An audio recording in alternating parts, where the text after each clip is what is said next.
నమస్కారం. దూరదర్శన్ వార్తలకు స్వాగతం. నేను మారాణి. ముందుగా ముఖ్యాంశాలు.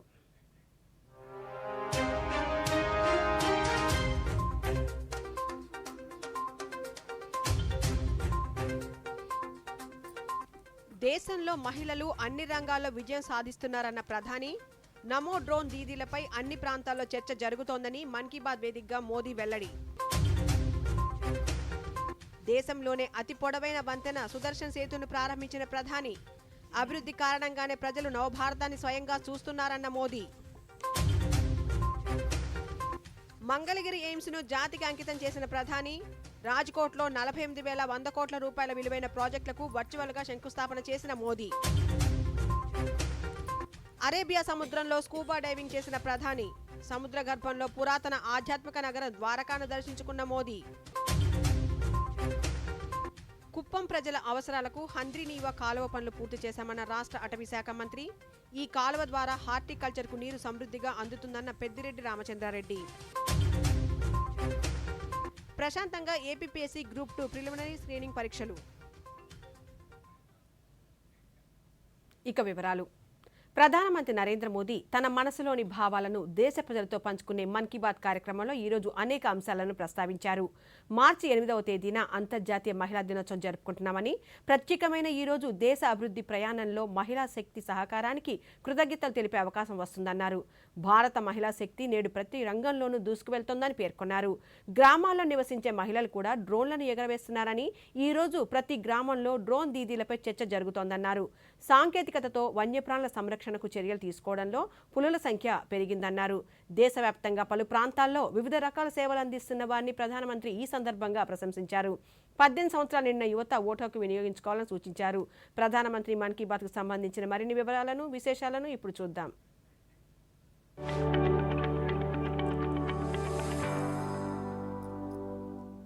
ప్రధానమంత్రి నరేంద్ర మోదీ తన మనసులోని భావాలను దేశ ప్రజలతో పంచుకునే మన్ కీ బాత్ కార్యక్రమంలో ఈరోజు అనేక అంశాలను ప్రస్తావించారు. ప్రధానంగా మన్ కీ బాత్ 110వ సంచికలో ఈరోజు అనేక అంశాలు ప్రస్తావించారు. ఈసారి కూడా ప్రజల నుంచి సూచనలు, స్పందనలు వచ్చాయని, మార్చి 8వ తేదీన అంతర్జాతీయ మహిళా దినోత్సవం జరుపుకుంటున్నామని, ప్రత్యేకమైన ఈ రోజు దేశ అభివృద్ధి ప్రయాణంలో మహిళా శక్తి సహకారానికి కృతజ్ఞతలు తెలిపే అవకాశం వస్తుందన్నారు. మహిళలకు సమాన అవకాశాలు లభించినప్పుడే ప్రపంచం అభివృద్ధి చెందుతుందని మహాకవి భారతియార్ ప్రస్తావించిన అంశాన్ని ప్రధాని మన్ కీ బాత్లో గుర్తు చేశారు. భారత మహిళా శక్తి నేడు ప్రతి రంగంలోనూ దూసుకువెళుతోందని పేర్కొన్నారు. గ్రామాలలో నివసించే మహిళలు కూడా డ్రోన్లను ఎగురవేస్తున్నారని, ఈరోజు ప్రతి గ్రామంలో డ్రోన్ దీదీలపై చర్చ జరుగుతోంది అన్నారు. నమో డ్రోన్ దీదీ అంటే అందరూ ఆసక్తిగా తెలుసుకుంటున్నారని చెప్పారు. ఈ సందర్భంగా మన్ కీ బాత్ వేదికగా ఉత్తరప్రదేశ్లోని సీతాపూర్కు చెందిన నమో డ్రోన్ దీదీ సునీతతో మాట్లాడి ప్రధాని ఆమె అనుభవాలను అడిగి తెలుసుకున్నారు. నేడు దేశంలో మహిళా శక్తి వెనుకబడిన ప్రాంతం ఎక్కడా లేదని, మహిళలు తమ నాయకత్వ సామర్థ్యాలను ప్రదర్శించిన మరిన్ని రంగాలు ఉన్నాయని ప్రధాని పేర్కొన్నారు.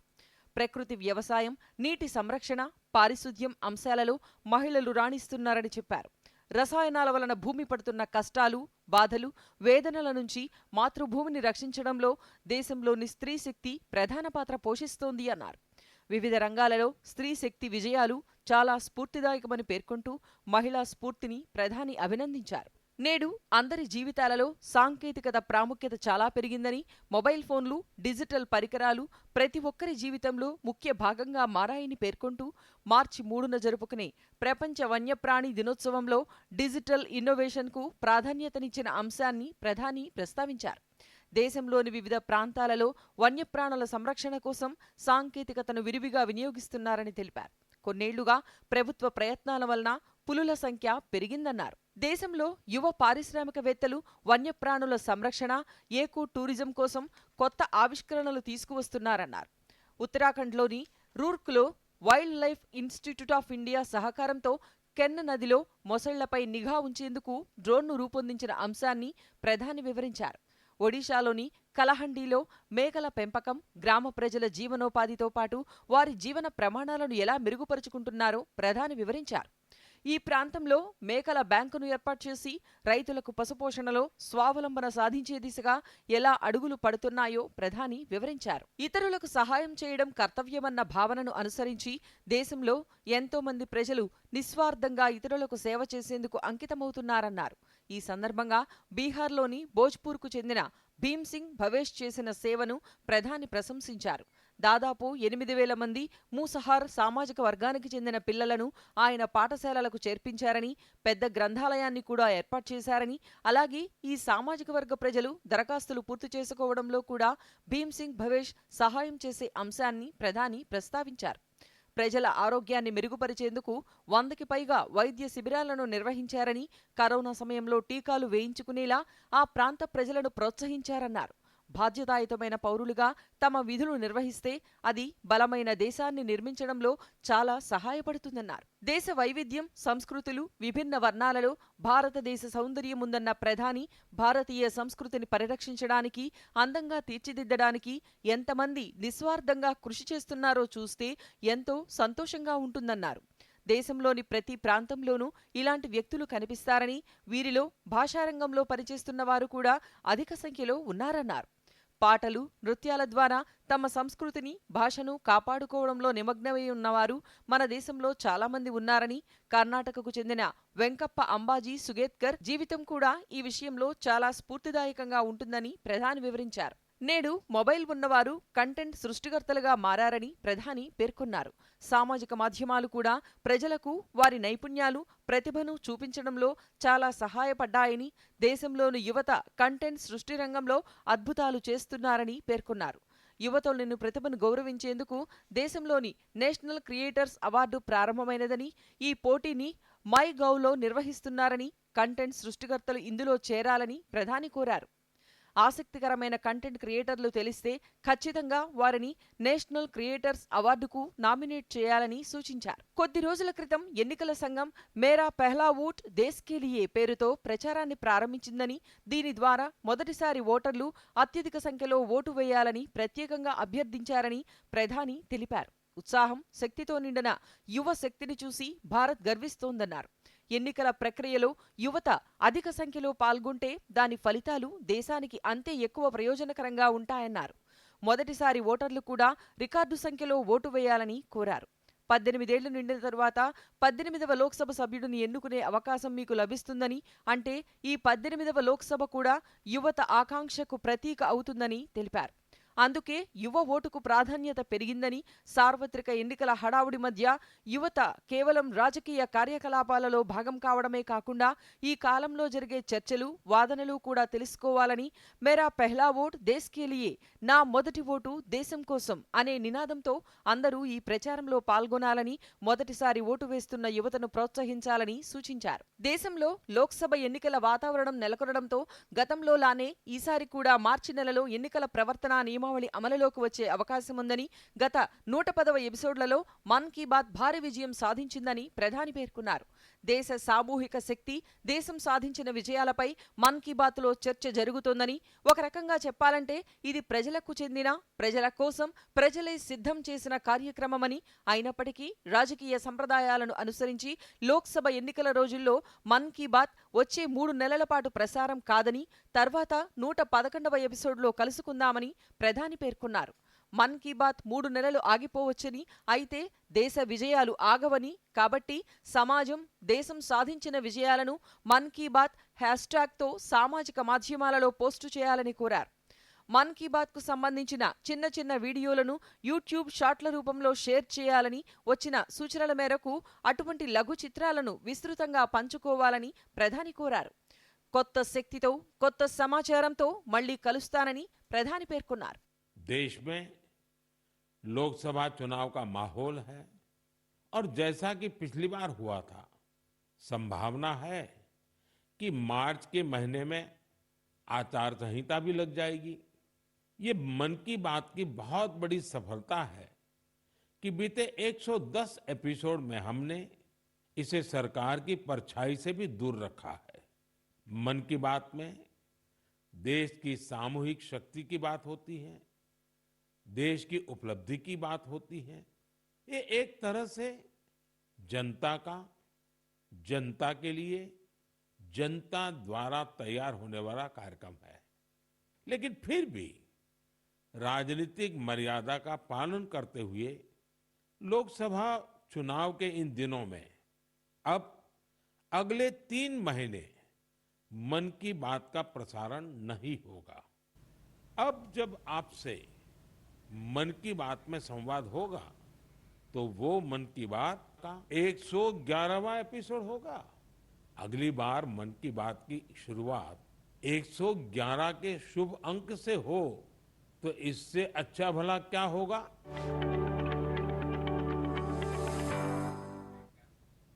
దేశంలోనే అతి పొడవైన సుదర్శన్ సేతును ప్రధానమంత్రి నరేంద్ర మోదీ ప్రారంభించి జాతికి అంకితం చేశారు. గుజరాత్లోని ద్వారక వద్ద ఓకా ప్రధాన భూభాగాన్ని బేట్ ద్వారకా ద్వీపాన్ని కలిపే 2.5 కిలోమీటర్ల పొడవైన వంతెనను ప్రధానమంత్రి ప్రారంభించారు. ఈ సందర్భంగా ప్రధానమంత్రి ప్రసంగిస్తూ సుదర్శన్ సేతు అనేది కేవలం సౌకర్యం మాత్రమే కాదని ఇంజనీరింగ్ అద్భుతమన్నారు. అభివృద్ధి కారణంగానే ప్రజలు నవభారతాన్ని స్వయంగా చూస్తున్నారని, సామాన్యులకు సౌకర్యాలు కల్పించాలనే సంకల్ప శక్తి నిరంతరం కొనసాగుతుందన్నారు. సాధించిన ప్రగతి కోసం దేశం ప్రపంచంలోనే 5వ ఆర్థిక శక్తిగా ఎదిగిందన్నారు. ఒకవైపు దివ్య పుణ్యక్షేత్రాలు అత్యాధునికంగా మారుతున్నాయని, మరోవైపు ఆధునిక మెగా ప్రాజెక్టులు నవ భారతావని కొత్త చిత్రాన్ని రూపొందిస్తున్నాయని పేర్కొన్నారు. ద్వారకా పరిశుభ్రతను మెచ్చుకున్న ప్రధానమంత్రి దీనిని కొనసాగించాలని ప్రజలను అభ్యర్థించారు. द्वारकाधीश के दर्शन भी आसान बनाएगा और यहाँ की दिव्यता को भी 4 चांद लगा देगा। जिसका सपना देखा, जिसकी आधारशिला रखी, उसको पूरा किया, यही ईश्वर रूपी जनता जनार्दन के सेवक मोदी की गारंटी है। सुदर्शन सेतु सिर्फ एक सुविधा भर नहीं है, बल्कि ये इंजीनियरिंग का भी कमाल है। గుజరాత్ పర్యటనలో భాగంగా ప్రధానమంత్రి నరేంద్ర మోదీ అరేబియా సముద్రం స్కూబా డైవింగ్ చేశారు. బైట్ ద్వారకా ద్వీపం నుంచి ప్రధానమంత్రి డైవింగ్ చేశారు. సముద్ర గర్భంలో ఉన్న పురాతన ఆధ్యాత్మిక నగర ద్వారకాను దర్శించుకున్నారు. సముద్ర గర్భాన నిక్షిప్తమైన ఆ మహానగరాన్ని దర్శించుకొని భగవానునికి పూజలు చేశారు. శ్రీకృష్ణుడు నిర్మించిన ద్వారకాను దర్శించుకోవడం ద్వారా దివ్యమైన అనుభూతిని పొందానని సామాజిక మాధ్యమం ఎక్స్ వేదికగా ప్రధానమంత్రి తెలిపారు.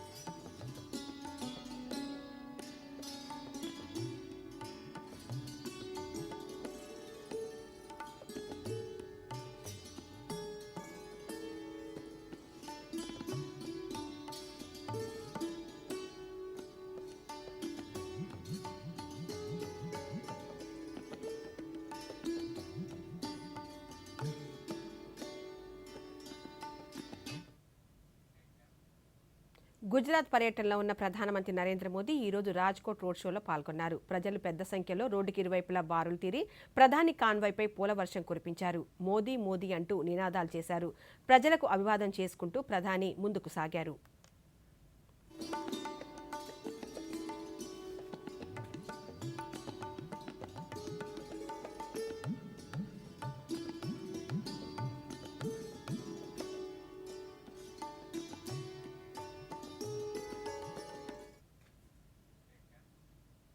గుజరాత్లోని రాజ్కోట్ వేదికగా పలు అభివృద్ధి పనులకు శంకుస్థాపనలు, ప్రారంభోత్సవాలు చేసి జాతికి అంకితం చేసిన ప్రధానమంత్రి నరేంద్ర మోదీ గుంటూరు జిల్లా మంగళగిరిలో అఖిల భారత వైద్య విజ్ఞాన సంస్థ ఎయిమ్స్ను జాతికి అంకితం చేశారు.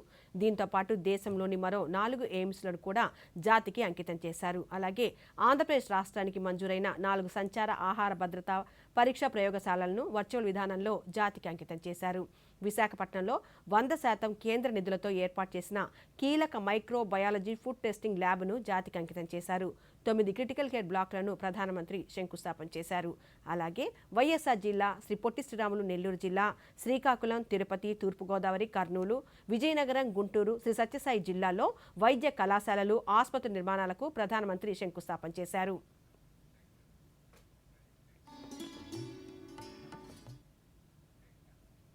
ఇప్పుడు స్వల్ప విరామం.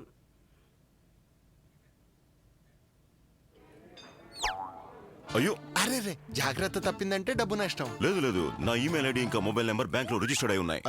అయితే డిజిటల్ పేమెంట్ లో ఎప్పుడైనా మోసం జరిగితే అప్పుడు వెంటనే అలర్ట్స్ లభిస్తాయి. కానీ డబ్బు పోయింది కదా. లేదు డబ్బు పోలేదు. ఎవరైనా పొరపాటు చేస్తే వాళ్ళు మూల్యం చెల్లించవలసిన అవసరం లేదు. ఇంకా వినండి, నిర్ణీత సమయంలో ఫిర్యాదు చేస్తే మీ డబ్బు మీకు రీఫండ్ వస్తుంది. ఆర్బీఐ చెబుతుంది విషయాలు తెలుసుకోండి, జాగరూకంగా ఉండండి.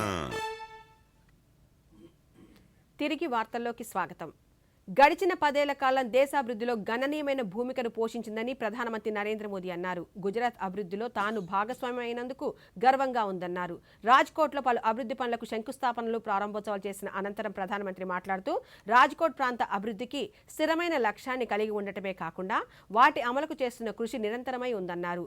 రాజ్కోట్తో తనకున్న సుదీర్ఘ అనుబంధాన్ని ప్రధానమంత్రి గుర్తు చేసుకుంటూ 22 ఏళ్ల క్రితం ఇక్కడి నుంచి ఎమ్మెల్యేగా ఎన్నికయ్యానని, తరాలు మారాయి కానీ రాజ్కోట్ ప్రజల అభిమానం మారలేదన్నారు. సముద్ర గర్భంలో ద్వారకాను నా కళ్ళతో చూసే అవకాశం లభించిందని, ఆ పవిత్ర అవశేషాలను తాకగలిగానని, అక్కడ ప్రార్థనలు చేసి మోర్ పంక్ అర్పించానని తెలిపారు. భగవాని కృష్ణుని ఆశీర్వాదంతో పాటు ద్వారక స్ఫూర్తిని తీసుకొని బయటికి వచ్చానని, ఇది నా వికాస్ ఔర్ విరాసిత్ తీర్మానానికి కొత్త బలాన్నిచ్చిందన్నారు. मुख्यमंत्री माननीय गवर्नर श्री, विधायकगण, सांसदगण, केंद्र के मंत्रीगण, ये सब इस कार्यक्रम में वीडियो कॉन्फ्रेंस से हमारे साथ जुड़े हैं. मैं उन सभी का भी हृदय से बहुत बहुत अभिनंदन करता हूं. एक समय था जब देश के सारे प्रमुख कार्यक्रम दिल्ली में ही होकर रह जाते थे. मैंने भारत सरकार को दिल्ली से बाहर निकालकर देश के कोने कोने तक पहुंचा दिया और आज राजकोट पहुंच गए. आज का ये कार्यक्रम भी इसी बात का गवाह है. आज इस एक कार्यक्रम से देश के अनेकों शहरों में विकास कार्यों का, लोकार्पण का और शिलान्यास होना एक नई परंपरा को आगे बढ़ा रहा है. कुछ दिन पहले ही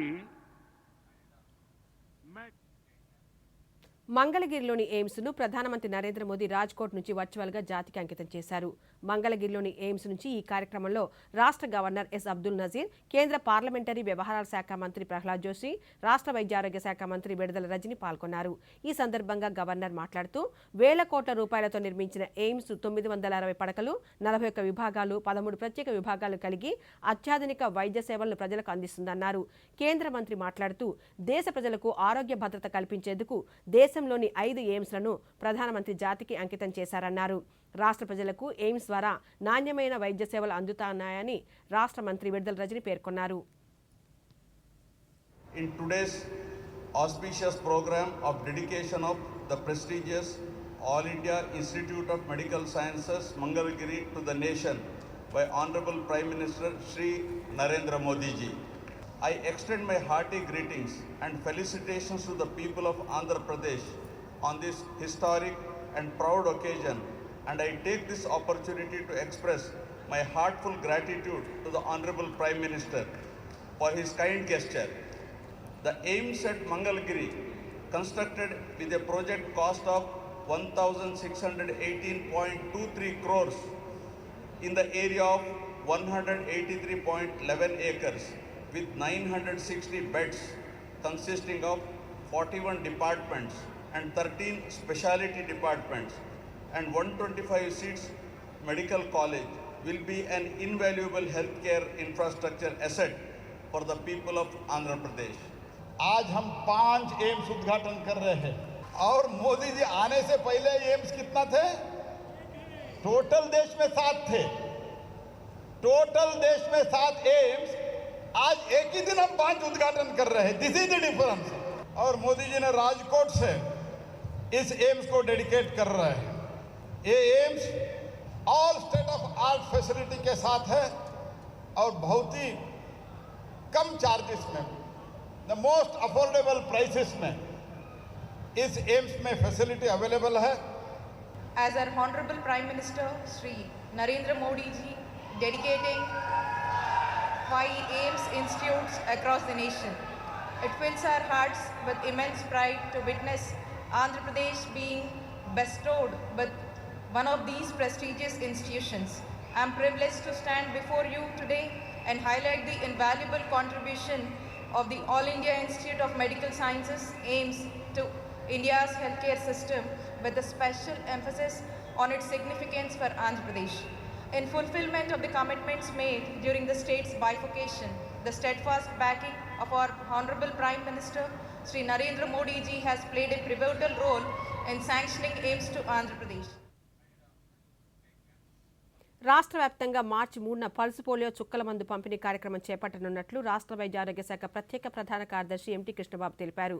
రాష్ట్రంలో మొత్తం 53,35,000 మంది 5 ఏళ్లలోపు చిన్నారులకు పోలియో చుక్కలు వేసేందుకు ఏర్పాట్లు పూర్తి చేశామని పేర్కొన్నారు. అంగన్వాడీలు, గ్రామ వార్డు సచివాలయాల వాలంటీర్లతో ఏఎన్ఎంలు సమన్వయం చేసుకోవాలని సూచించారు. చిన్నారుల ఆరోగ్య పరిరక్షణే లక్ష్యంగా మొదటి రోజునే లక్ష్యాన్ని పూర్తి చేయాలని ఆదేశించారు. తొలి రోజు చుక్కల మందు వేయించుకొని చిన్నారులను గుర్తించి తదుపరి 2 రోజుల్లో ఇంటింటికి వెళ్లి పోలియో చుక్కలు వేయనున్నారు. పల్స్ పోలియో కేంద్రాలతో పాటు రైల్వే స్టేషన్, బస్టాండ్లలో పోలియో చుక్కలు వేసేందుకు ఏర్పాట్లు చేసినట్లు చెప్పారు. శ్రీకాకుళంలోని ప్రభుత్వ ప్రధాన ఆసుపత్రిలో 9 క్రిటికల్ కేర్ బ్లాకులకు ప్రధానమంత్రి నరేంద్ర మోదీ రాజ్కోట్ నుంచి వర్చువల్ విధానంలో శంకుస్థాపన చేశారు. ఈ సందర్భంగా 50 పడకల క్రిటికల్ కేర్ యూనిట్లను జిల్లా కలెక్టర్ డాక్టర్ మనజీర్ జిలానీ నమోల్ ప్రారంభించారు. ఈ సందర్భంగా ఆసుపత్రి సూపరింటెండెంట్ డాక్టర్ స్వామినాయుడు మాట్లాడుతూ క్రిటికల్ కేర్ బ్లాక్ ప్రధానమంత్రి Ayushman Bharat health infrastructure machine కింద ఆరోగ్య కార్యక్రమాల్లో ఒకటని తెలిపారు. జిల్లా వైద్య ఆరోగ్య శాఖ అధికారి మీనాక్షి మాట్లాడుతూ శ్రీకాకుళం జిల్లాలో ఆరోగ్య రంగంలో సరికొత్త అధ్యయనానికి భారత నాంది పలికిందన్నారు. మెడికల్ విద్యార్థి బషీరునిసా మాట్లాడుతూ క్రిటికల్ కేర్ యూనిట్ ద్వారా సామాన్య ప్రజలకు అధునాతన వైద్య సేవలు అందుబాటులోకి వస్తాయన్నారు. క్రిటికల్ కేర్ బ్లాక్ ఇది ఇనీషియల్గా G+2 కింద రూపొందించుకున్నాము. ఫస్ట్ ఫ్లోర్లో MCH అంటే maternal and child care, dialysis units, labour rooms, emergency ward beds ఒక 6 ఉండేటట్టుగాను. సెకండ్ ఫ్లోర్లో ISO వార్డు 25 బెడ్స్. థర్డ్ ఫ్లోర్లో two OT theatres, ICU beds, high dependency units beds, pre and post operative beds 5. ఇది కాకుండా మనకి APMIDC గారు ప్రభాకర్ గారు కొంచెం డబ్బు మిగిలింది, మనం ఇంకో ఫ్లోర్ కూడా వేసుకోవచ్చు అని చెప్పేసి ఆ 4th ఫ్లోర్ కూడా వేయటం జరిగింది. ఈరోజు వర్చువల్గా ప్రధానమంత్రి గారు ఫౌండేషన్ స్టోన్ వేశారు. మన జిల్లాలో మెడికల్ కాలేజీలో ఈ CCB బ్లాక్ అంటే క్రిటికల్ కేర్ బ్లాక్ అనేది చాలా అవసరము. ఎందుకంటే మనకి చాలా ఎక్కువ హైవే ఉంది. సో యాక్సిడెంట్ల జోన్ కూడా మన జిల్లా ఎక్కువగా ఎన్నో రకాల యాక్సిడెంట్ కేసులు అవ్వడం కూడా ఉంటుంది. వీటితో పాటు ఎన్నో ఎమర్జెన్సీస్, అది కార్డియాలజీ అవనివ్వండి, ఇతర ఏవైనా అవనివ్వండి, సో ఎక్కువ ఉంటున్నాయి. కాబట్టి మనకి ఇది రావడం చాలా అదృష్టం అండి. సో అది ఆల్రెడీ కన్స్ట్రక్షన్ వర్క్లో కూడా ఉంది కాబట్టి తొందరగానే దాన్ని మనకి హ్యాండ్ ఓవర్ చేయడం కూడా జరుగుతుంది.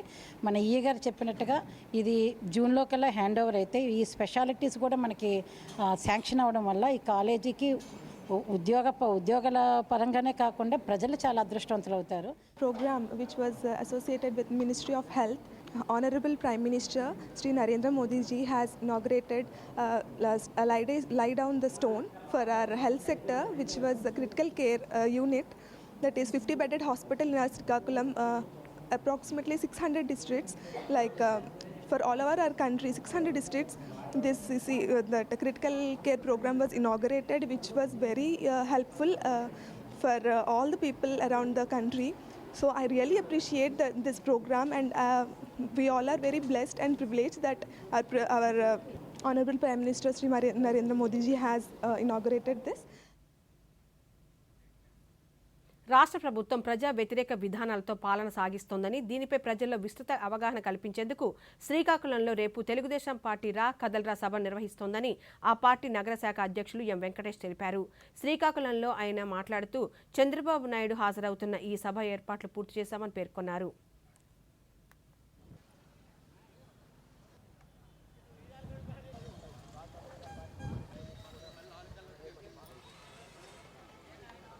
శ్రీకాకుళం జిల్లా ప్రజానీకానికి, యావత్ తెలుగుదేశం పార్టీ కుటుంబ సభ్యులందరికీ, అట్లాగే జనసేన కూటమికి, నందమూరి అభిమానులకి ప్రతి ఒక్కరికి పేరు పేరున ధన్యవాదాలు తెలియజేస్తూ శుభాకాంక్షలు. ఎందుకంటే రాష్ట్రంలో వైసీపీ ప్రభుత్వం అధికారంలోకి వచ్చాక ఇంకా 2 నెలలే వాళ్ళకి అధికారం ఉంది. ఈ 4 సంవత్సరాలు 9 నెలల్లో ఎన్నో ప్రజా వ్యతిరేక నిర్ణయాలు, నిరంకుశ నిర్ణయాలతో రాష్ట్రాన్ని అధోగతి పాలు చేశారు. వీటన్నింటినీ నిరసిస్తూ చంద్రబాబు నాయుడు గారు రాష్ట్ర ప్రజలకు వైసీపీ నిరంకుశ నిర్ణయాలు తెలియజేస్తూ రాబోయే రోజుల్లో తెలుగుదేశం పార్టీ, జనసేన కూటమి చేసే అభివృద్ధి కార్యక్రమాలు, సంక్షేమ కార్యక్రమాలు చెప్పడం జరుగుతుంది. వాటిలో సూపర్ 6 పథకాలు కూడా మినీ మేనిఫెస్టో చెప్తున్నాం. అట్లాగే ఇంకొన్ని రోజుల్లో తెలుగుదేశం, జనసేన ఉమ్మడి మేనిఫెస్టో కూడా వస్తుంది. తెలుగుదేశం పార్టీ ఆవిర్భావం నుంచి అన్న నందమూరి తారక రామారావు గారు ఏ రోజు పార్టీ పెట్టి అప్పటి నుంచి అటు అభివృద్ధి, సంక్షేమం 2 అందజేస్తున్నాం. చంద్రబాబు నాయుడు గారి నాయకత్వంలో 2014 నుంచి 19 వరకు ఎన్నో సంక్షేమ కార్యక్రమాలు అభివృద్ధి చేశాం. Lions club of Chittoor gold సేవలను మరింత విస్తృతపరచాలని international association for lions club governor Ramaraj పిలుపునిచ్చారు. ఈ రోజు lions club of Chittoor gold సేవా కార్యక్రమాలపై గవర్నర్ సమీక్షా సమావేశం నిర్వహించారు. ఈ సందర్భంగా ఆయన మాట్లాడుతూ యువతకు అవసరమైన స్కిల్ డెవలప్మెంట్, సేవా కార్యక్రమాలను విస్తృతం చేస్తామన్నారు.